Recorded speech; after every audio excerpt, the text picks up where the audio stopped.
하나님의 평화가 말씀을 듣는 우리 가운데 함께 하시기를 바랍니다. 성령 강림 후 세 번째 주일입니다. 성령은 위로부터 주시는 복된 생명입니다. 오늘은 우리가 가장 잘 아는 시편 23편으로 말씀을 나누려고 합니다. 그 주제를 풍성한 생명, 영원한 생명으로 하였습니다.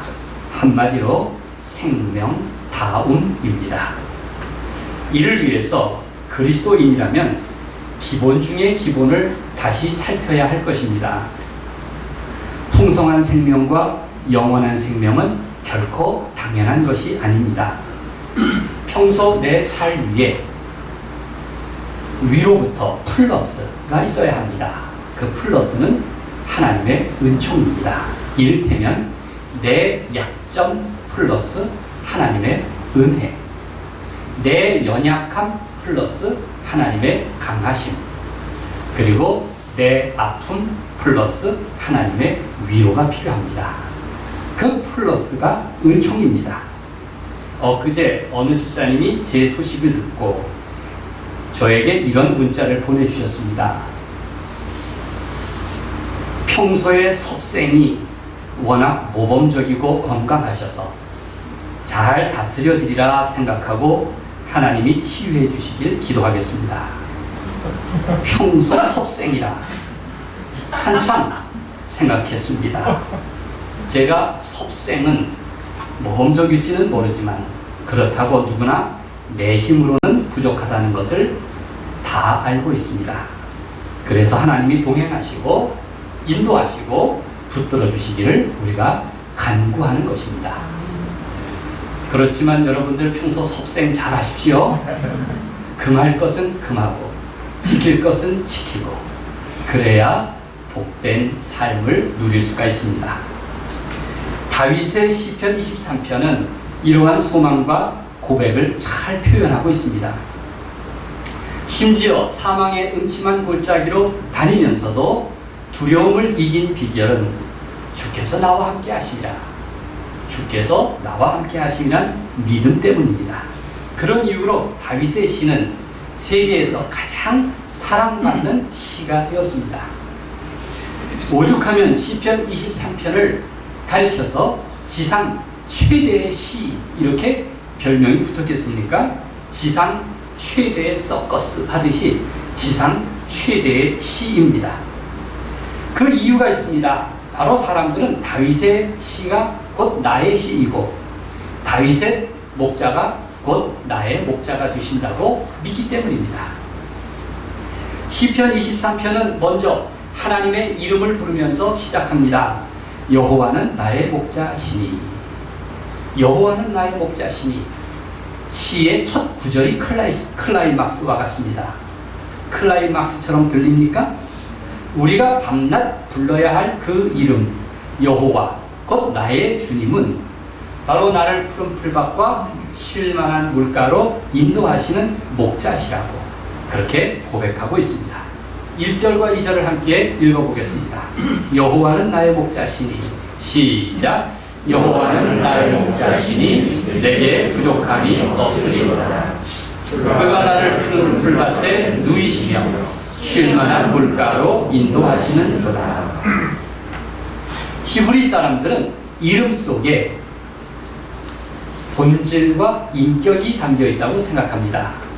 특별히 구약성경 셰키나 사상은 하나님의 임재하심에 대해서 설명하고 있는데 사람이 하나님의 이름을 소리내어 부르면 하나님이 몸소 거기 계신다. 이런 사상입니다. 예루살렘 성전을 가리켜서 하나님의 이름의 집, 이름의 거처라고 부르는 이유도 사람들이 그곳에서 하나님의 이름을 부르며 기도하기 때문입니다. 그래서 성전에서 우리는 기도합니다. 만약 내가 하나님의 이름을 부르면 내 삶은 또한 하나님이 머무시는 거처가 됩니다. 현장이 됩니다. 이렇듯 하나님의 이름이 얼마나 중요합니까? 그 이름은 하나님이 사람에게로 향하시고 사람이 그 하나님께로 가까이 다가갈 수 있는 길이 됩니다. 이 믿음으로 우리는 하나님께서 내 삶에 동행하시기를 바라면서 늘 하나님의 이름을 부르며 살아가는 것입니다. 여호와 또는 야훼라는 이름의 의미는 출애굽기 3장 14절에 따르면 나는 스스로 있는 자니라 입니다. 나는 스스로 있는 자. 더 정확한 의미는 내가 거기 있으리라. 내가 너희를 위해 거기 있으리라. 이게 여호와 혹은 야훼라는 뜻의 의미입니다. 이미 하나님의 이름에는 함께 하겠다. 내가 거기 있으리라. 함께 하시겠다는 임마누엘의 약속이 담겨 있습니다. 그 임마누엘의 약속은 복음서 첫 장 마태복음 1장에서 그 이름을 예수라 하라 에서부터 실현되었습니다. 복음은 바로 하나님이 우리와 함께 하신다는 것입니다. 그 복음의 실현이 예수 그리스도인 것입니다. 주께서 나와 함께 하시리라. 이 약속은 모든 신앙인에게 있어서 늘 하나님의 임재하심을 고백하게 합니다. 기도할 수 있는 이유가 되는 것입니다. 하나님의 이름은 무엇보다도 하나님의 이름을 보증합니다. 우리가 도장을 찍는 것은 왜 그렇습니까? 하다못해 막도장이라도 찍습니다. 그 이름을 보증하기 때문에 그렇습니다. 하나님의 이름은 하나님이 자기 백성과 함께 하시면서 그들을 도우시고 건전해 주신다는 것을 의미합니다. 하나님의 이름을 부르는 것, 다시 말하면 하나님의 이름을 걸고 하나님께 호소하는 것이 됩니다. 여호와는 나의 목자시니 내가 부족함이 없으리로다. 그래서 그 시가 바로 첫 문장부터 클라이막스라고 하는 이유입니다. 예수님이 가르쳐 주신 주기도문도 살펴보면 하나님의 이름을 부르면서 시작하지 않습니까? 하늘에 계신 우리 아버지요. 그 이름을 부르면서 시작합니다. 또 우리는 날마다 기도드릴 때 예수 그리스도의 이름으로 기도를 합니다. 이름이 얼마나 소중합니까? 하나님은 기쁠 때는 물론 고난당할 때에도 함께 하십니다. 우리가 하나님의 이름을 부르고 구하고 찾아야 할 이유가 분명합니다. 그래서 시편은 이렇게 권면합니다. 그 성호를 자랑하라. 성호는 거룩한 이름이죠. 하나님의 성호를 자랑하라는 것은 그 이름을 부르고 또 높이고 찬양하며 자랑하라는 것입니다. 여기에서부터 하나님의 함께하심 곧 풍성한 생명이 열리는 것입니다. 이렇게 풍성한 생명의 출발점은 하나님의 이름을 부르는 데서부터 시작하고 하나님과 동고동락을 하면서 가능합니다. 목자이신 하나님은 푸른 초장에 나를 누이고 쉴만한 물가로 인도하십니다. 우리 그리스도인은 이 땅에서 풍성한 생명을 또 저곳에서는 영원한 생명을 사모하는 사람입니다. 선한 목자는 이렇게 말씀하십니다. 요한복음 10장 10절에서 내가 온 것은 양으로 생명을 얻게 하고 더 풍성히 얻게 하려 함이라. 풍성한 생명을 약속하십니다. 특별히 시편은 하나님의 구원 사건에 대한 인간의 응답 노래입니다. 하나님이 일하셨는데 그것에 대해서 응답한 노래, 찬양이 바로 시편입니다. 이를 가리켜서 아브라함 헷셀은 하나님과 동반자 관계로 해석하였습니다. 하나님의 권능과 임재 앞에서 하나님의 백성은 입을 다물지 않고 결코 침묵하지 않고 늘 하나님께 응답했습니다. 대화했습니다. 노래했습니다. 찬양했습니다. 우리가 드리는 찬양은 입술로 부르는데 그치지 않고 하나님이 내게 대하여 행하신 일에 대해서 감사하는 행위입니다. 그래서 찬양이 소중한 것입니다. 시편 23편이 그러한 응답에 대한 대표적인 사례라고 볼 수 있습니다. 다윗 자신의 경험을 고백하고 있지만 사실은 시편 23편의 고백은 모든 사람, 만인의 고백이기 때문에 이 시가 지상 최대의 시라고 높이 평가받는 것입니다. 여호와는 나의 목자는 바로 여호와는 송병구의 목자로 고백됩니다. 여호와는 한수민의 목자가 되시는 것입니다. 그래서 사람들은 저마다 시편 23편을 통해서 자기 이야기를 갖게 되었습니다. 시편 23편에 얽히고 설킨 인생의 경험, 인생의 사연은 참 많습니다. 저마다 삶의 마지막 순간부터 가벼운 일상의 에피소드까지 시편 23편을 버무리면서 살아갑니다.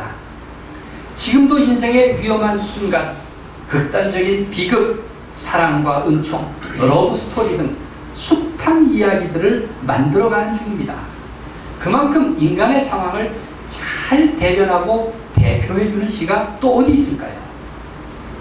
인생은 누구든 예외가 없습니다. 시편 23편이 모두에게 사랑받는 이유는 누구나 구체적인 삶의 정황이 비슷하기 때문입니다. 그리하여 내 이야기와 하나님의 사건을 비빔밥처럼 비비면서 섞으면서 살아가는 것입니다. 특별히 시편 23편은 차례차례 몸의 문제, 영혼의 문제, 생명의 문제에 대해서 말하고 있습니다. 1절에 보면 내게 부족함이 없으리로다, 몸의 문제. 또 3절에 보면 내 영혼을 소생시키시고, 영혼의 문제. 4절에 내가 사망의 음침한 골짜기로 다닐지라도, 생명의 문제에 대해서 말하고 있습니다. 지금 우리 사회는 최소한 먹는 것에 관해서는 궁색함이 없습니다. 무엇을 먹을까가 걱정이지 못 먹는 사람은 없습니다. 일부러 안 먹는 것이지 먹을 것이 없는 경우는 없습니다. 저희 집에도 아주 구석구석 먹을 게 참 많습니다. 먹을 생각을 안 해서가 문제입니다. 우리 세대는 적어도 보릿고개에 배고픔은 없습니다. 그런데 음식에 대한 경외심을 잃어버리고 난 후 비로소 우리 자신이 발견한 것은 비만해진 우리 자신입니다. 몸에 살이 많이 올랐건 조금 말랐건 정도의 차이지, 다들 하는 얘기가 살 좀 빼야겠다. 살 좀 빼야겠어. 다들 그렇게 얘기합니다. 의사가 저보고도 살을 빼라 그래. 그러고 보면 현대인들의 육체는 흉년을 만났습니다. 풍년을 만났습니다. 풍년을 만난 것입니다. 그런 점에서 우리는 모두 섭생에 있어서 결코 모범적이지 않습니다. 우리의 위기는 몸에 국한하지 않습니다. 영혼의 위기는 더욱 무섭습니다. 더 무서운 것은 그런 영혼의 흉년을 아예 걱정하지 않는다는 점입니다. 너무 무심합니다. 우리에게는 요셉처럼 7년간의 풍년 기간 동안 그 이후 찾아올 7년간의 대기근을 준비할 그러한 지혜가 필요합니다. 빈곤과 고난의 시대를 극복하고 풍요와 복지의 시대를 맞아서 우리는 많은 것을 얻었지만 불행하게도 더 많은 것을 잃어가고 있습니다. 그것이 오늘 우리를 병들게 하고 끝없는 재앙을 불러오는 것입니다. 무엇보다도 사람들은 시편 23편을 잃어버렸습니다.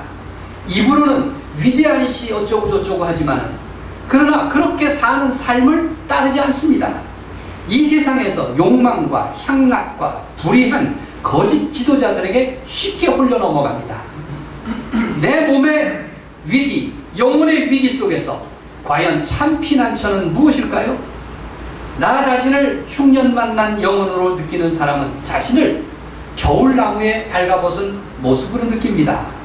그런 사람은 하나님 앞에 다시 서서 내 영혼을 소생시키시고 이렇게 기도할 것입니다. 내 영혼을 소생시키시고 라고 노래할 수 있는 것입니다. 우리 그리스도인들의 1차적 관심은 내 영혼이 이 세상의 모든 것들 때문에 갇히지 않도록, 무거워지지 않도록, 어두워지지 않도록, 숨막히지 않도록 잘 지켜내는 일입니다. 당연히 말씀의 양식과 기도의 호흡과 영혼의 생명을 풍부하게 해야 할 것입니다. 전기 제품을 즐겨 사용하는 사람은 그것을 켠 상태를 ON, 끈 상태를 노라고 하는 사실을 잘 알고 있습니다. O-N, N-O 이렇게 쓰여 있죠. 둘은 공교롭게도 철자가 O와 N으로 같습니다.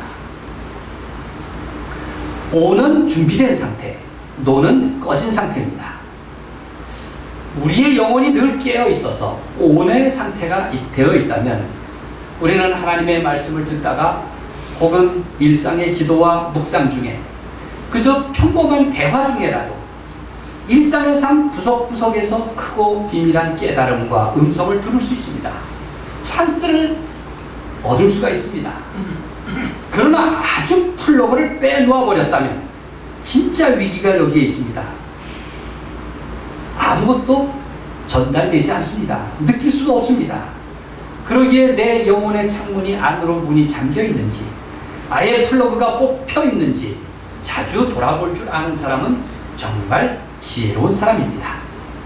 시편 23편은 우리에게 육체와 영혼 그리고 생명의 위기와 위험으로부터 안전하게 인도해 주시는 하나님의 돌보심에 대해서 말씀하고 있습니다. 4절 말씀을 함께 읽겠습니다. 내가 사망의 음침한 골짜기로 다닐지라도 시작. 내가 사망의 음침한 골짜기로 다닐지라도 해를 두려워하지 않을 것은 주께서 나와 함께 하시리라. 주의 지팡이와 막대기가 나를 안위하시리라. 이 말씀이 모든 사람에게 두루 사랑받는 이유가 있습니다. 우리가 들어오고 나가며 혹은 누울 자리까지 살피시는 분이 바로 나의 목자, 선한 목자이시라고 고백하고 있기 때문입니다. 예로부터 인간은 누울 자리에 대해서 관심이 많습니다. 그래서 누울 자리를 잘 마련해야 합니다. 누울 자리에는 세 가지가 있습니다. 첫째 누울 자리는 잠자리입니다. 여러분, 크고 좋은 집에 사는 것은 모든 인간의 꿈입니다. 이 자리를 육신의 자리, 물질의 자리라고도 부를 수 있습니다. 이거 장만을 위해서 평생을 먹을 것도 아끼고 쓸 것도 줄여가면서 살아갑니다.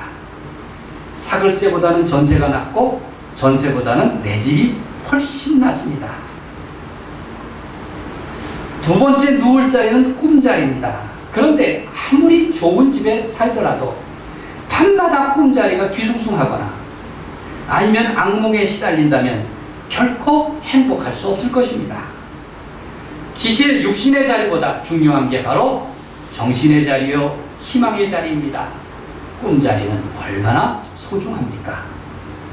세 번째로 누울 자리입니다. 가장 중요한 자리는 정말 마지막 묘자리라고 볼 수 있습니다. 이것은 풍수지리설을 말하는 게 아니라 지극히 상징적인 표현입니다.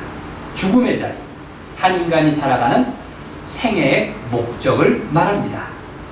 인간은 좋은 잠자리, 즉 물질도 필요하고 인간을 인간답게 한 정신과 의식도 필요하지만 인간에게 존재하는 생애 궁극적인 목적이 참으로 중요합니다. 어디서 태어나고 어떻게 사느냐도 중요하지만 어디서 죽느냐 하는 것도 중요합니다. 사람들이 말하는 행복이 다 이런 누울 자리 문제가 아니겠습니까? 생각해 보십시오. 육신의 평강, 영혼의 평안, 삶의 평화를 이루시는 그 은총은 내게 있는 것이 아닙니다. 플러스 하나님께 있습니다. 내 삶의 주인이시기 때문입니다. 나는 하나님께로부터 왔고 다시 하나님께로 돌아갈 존재입니다. 돈으로 살 수 있는 것도 아닙니다. 누구 한 사람 마지막 순간 현금 챙겨서 갈 수 있습니까? 권력으로 누릴 수 있는 것도 아닙니다. 권력은 항상 시한부입니다. 우리는 하나님의 은혜가 그렇기 때문에 내 삶에 언제나 충만하기를 그렇게 사모하는 것입니다. 하나님이 내 삶과 우리 역사에 반드시 개입하십니다. 우리는 그것을 깨닫고 겸손하게 인정해야 합니다. 여호와는 나의 목자라는 고백과 내 잔이 넘치나이다 라고 하는 감사가 더욱 절실한 까닭이 바로 여기에 있는 줄 믿으시길 바랍니다. 시편 23편은 하나님의 두 가지 모습을 표현하고 있습니다. 선한 목자와 착한 주인입니다. 1절에서 4절은 바로 선한 목자에 대해서 설명하고 있고 5절과 6절은 착한 주인, 친절한 주인에 대한 말씀입니다. 착한 주인은 찾아온 손님을 환대합니다. 이 손님은 쫓겨다니는 사람입니다. 그런데 그 사람을 환대합니다. 다윗의 경험을 우리가 보면 알 수가 있습니다. 어떻게 환대합니까? 상을 차려주시고 머리에 기름을 발라주십니다. 잔이 넘치도록 대접해 주었습니다. 기름을 내 머리에 부었다 하는 것은 우리가 복음서의 예수님의 경험으로 보더라도 나를 명예로운 손님으로 맞아줬다는 얘기 아닙니까? 이런 진실한 주인의 모습이 얼마나 귀합니까? 그뿐 아니라 성전에 대한 말씀을 통해서 평생 하나님의 선하심과 인자하심을 누리게 합니다. 시인은 하나님 안에서 누리는 안전과 평화에 대하여 소망합니다. 6절에서 내가 여호와의 집에 영원히 살리로다 이렇게 다짐하게 하는 것입니다. 시편 23편은 물론 성경 전체에서 가장 큰 행복이란 바로 하나님이 우리와 함께 하심에 대한 자각입니다. 주께서 나와 함께 하심이라. 예수 그리스도의 오심은 바로 임마누엘 언약의 실현이었습니다. 하나님의 약속이 현실 가운데, 일상 가운데 이루어진 것이 임마누엘에 대한 언약의 실현이었습니다. 가장 풍성한 삶은 하나님이 우리와 함께 하심에 대한 기쁨입니다. 불신자는, 하나님을 알지도 믿지도 못하는 사람은 자기가 아무리 성공하고 번영하고 돈을 벌어도 하나님이 자기와 함께 하심을 결코 믿지 않습니다. 그저 내가 잘해서, 내가 운이 맞아서 그렇게 된 것이라고 말합니다. 그러나 신앙인은 실패하고 넘어지고 버림받고 무너지고 심지어 죽음이 닥칠지라도 하나님이 나와 함께 하신다는 그런 믿음을 가진 사람입니다. 풍성한 생명, 영원한 생명의 비결이 바로 여기에 있습니다. 우리가 아는 존 웨슬리의 묘비명은 바로 시편 23편 4절의 내용입니다. 그는 평생 가장 좋은 것은 하나님이 우리와 함께 하시리라에 대해서 말했습니다. 가장 좋은 것은 하나님이 우리와 함께 하시리라. 그렇게 고백합니다. 하나님이 언제나 나와 같이 하신다는 믿음, 자나깨나 하나님의 이름을 부르는 그 믿음은 풍성한 생명과 영원한 생명을 누리는 일입니다. 그게 바로 축복의 통로인 것입니다. 사람들은 대개 복을 운명론적인 것으로 이해합니다. 그래서 행복과 행운을 구별하지 않고 사용합니다. 행복을 단순히 운과 재수라고 이해하는 사람은 내 능력은 항상 부족하고 마음먹은 대로 이루어지는 것은 별로 없고 닥치는 미래는 언제나 불확실하기 때문에 자신은 불행하다고 말합니다. 행복을 운이나 재수 따위와 비교하기 때문입니다. 그래서 그 사람은 항상 불행합니다. 그러나